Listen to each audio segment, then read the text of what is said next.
Halo semuanya, saya Bardita Rifki Aldaka dari kelas 11 DKV. Kali ini di video saya akan membahas tentang analisis SWOT. Langsung saja kita bahas. SWOT terdiri dari kekuatan, kelemahan, peluang, dan ancaman. Analisis SWOT sendiri adalah alat perencanaan yang digunakan untuk mengidentifikasi kekuatan, kelemahan, peluang, dan ancaman seseorang. Tujuan dari SWOT adalah untuk mengidentifikasi kekuatan, kelemahan, peluang, dan ancaman seseorang ataupun diri sendiri sehingga dapat membuat perencanaan untuk masa mendatang. Kali ini saya akan membahas cita-cita saya. Cita-cita saya yang pertama yaitu fotografi, yang kedua editor, yang ketiga streamer, yang keempat desainer. Lalu, kenapa saya memilih keempat bidang itu untuk menjadi cita-cita saya? Karena saya terinspirasi dari mereka. Kali ini, saya akan membahas tentang SWOT saya sendiri. Yang pertama, strength atau kekuatan. Yang pertama, kekuatan saya sendiri. Itu saya memiliki laptop sendiri, mudah beradaptasi, paham bahasa Inggris, dan saya memiliki ketertarikan dan minat di bidang cita-cita saya. Lalu masuk ke kelemahan saya. Kelemahan saya ialah untuk sulit fokus, mudah lelah apalagi saat beraktivitas fisik. Namun keempat bidang yang saya cita-citakan itu tidak terlalu berfokus pada fisik, sehingga mungkin saya tidak akan mudah lelah dalam menjalani bidang cita-cita saya itu. Lalu yang ketiga, sulit bekerja di bawah tekanan, apalagi pada saat mepet deadline atau dipaksa untuk mengerjakan sesuatu. Lalu peluang yang saya miliki. Peluang yang saya miliki yang pertama ialah relevan dengan jurusan DKV. Yang kedua, saya dapat magang saat PKL sehingga dapat menambah ilmu saya. Yang ketiga, bidang pelajaran yang dapat dipelajari secara online sehingga dapat belajar secara otodidak. Bidang pelajaran DKV itu dapat dipelajari secara otodidak karena di luar negeri ataupun dalam negeri itu banyak yang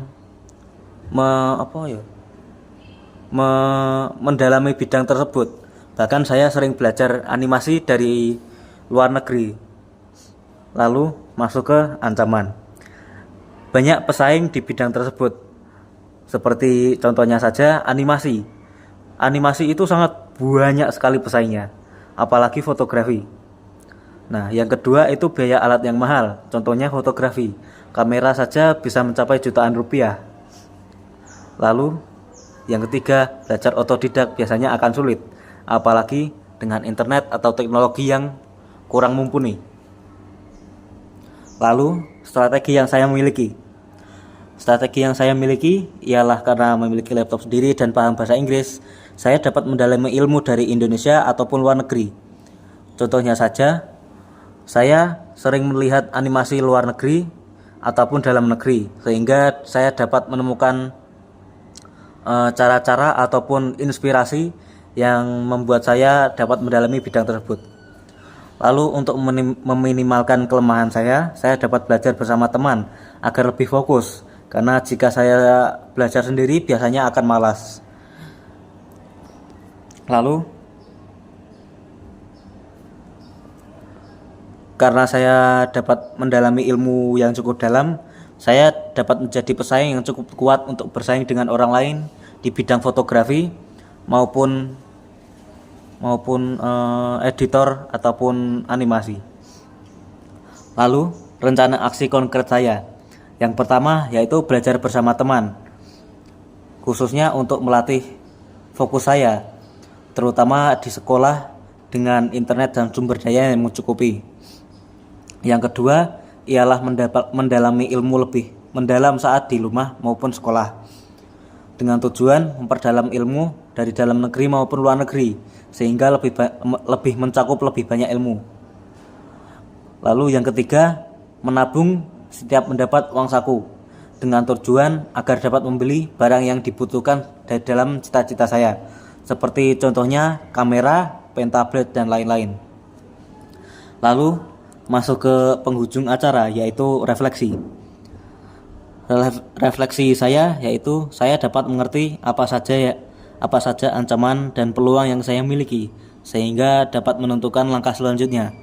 Dengan mengetahui kekuatan, kelemahan, peluang, dan ancaman, sehingga dapat menentukan jalan yang akan saya pilih untuk keberlangsungan di masa yang akan datang. Sekian dan terima kasih. Saya Bardita Riki Aldaka, izin undur diri.